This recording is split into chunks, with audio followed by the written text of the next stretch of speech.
সমুদ্রপথে হজযাত্রী পাঠানোর প্রস্তাবে রাজি সৌদি আরব। বাংলাদেশ থেকে সমুদ্রপথে হজযাত্রী পাঠানোর প্রস্তাবে সম্মতি দিয়েছে সৌদি আরব। গতকাল রোববার সৌদি আরবের জেদ্দায় এক বৈঠকে এ সম্মতি দেয় সৌদি আরব অন্তর্বর্তী সরকারের ধর্ম উপদেষ্টা আফএম খালিদ হোসেন এবং সৌদি হজ ও উমরাহ বিষয়ক মন্ত্রী তাওফিক ফাউজান আল রাবিয়ার মধ্যে এ দ্বিপাক্ষিক বৈঠক হয়।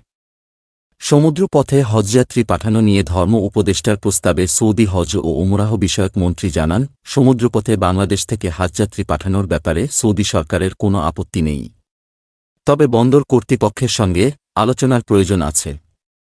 এ বিষয়ে বাংলাদেশ সরকারকেও জাহাজ কোম্পানিগুলোর সঙ্গে আলোচনা করে চূড়ান্ত সিদ্ধান্ত নিতে হবে।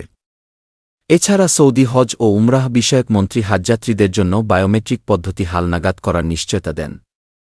হজ এজেন্সির মালিক অথবা তাদের প্রতিনিধিদের অনুকূলে মুনাজ্জেম মাল্টিপল ভিসা ইস্যুর ব্যাপারেও ধর্ম উপদেষ্টাক আশ্বস্ত করেন।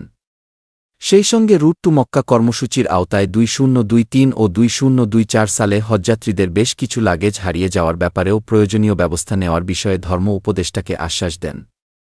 এবছর সৌদি হজ ও উমরাহ মন্ত্রণালয় থেকে প্রতি এজেন্সিকে অন্তত 2000 হাজি পাঠানোর কোটা নির্ধারণ করে দেওয়া হয়।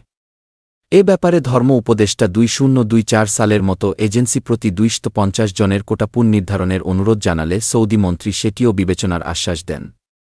দ্বিপাক্ষিক বৈঠকে সৌদি হজ ও উমরাহ মন্ত্রীকে বিভিন্ন তথ্য দিয়ে সহায়তা করেন সেদেশের হজ মন্ত্রণালয়ের আন্তর্জাতিক সহযোগিতা বিষয়ক ডেপুটি মিনিস্টার হাসান আল মানাখেরা এবং হজ ও উমরাহ মন্ত্রণালয়ের মহাপরিচালক বদর আল সেলামি।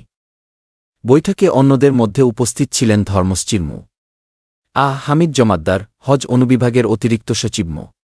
মতিউল ইসলাম, রিয়াদে বাংলাদেশ দূতাবাসের charge d' affaires brigadier Rakibullah, জেদ্দায় বাংলাদেশ কনসুলেটের consul general Mia Muhammad Moinul Kabir, Jeddah হজ মিশনের কাউন্সেলর জহিরুল ইসলাম, হজ কনসাল মুহাম্মদ আসলাম উদ্দিন প্রমুখ। উল্লেখ্য, আগামী হজ মৌসুমে বাংলাদেশ থেকে পরীক্ষামূলকভাবে সমুদ্রপথে জাহাজযোগে 2-3 হাজার হজযাত্রী পাঠানোর পরিকল্পনা আছে সরকারের।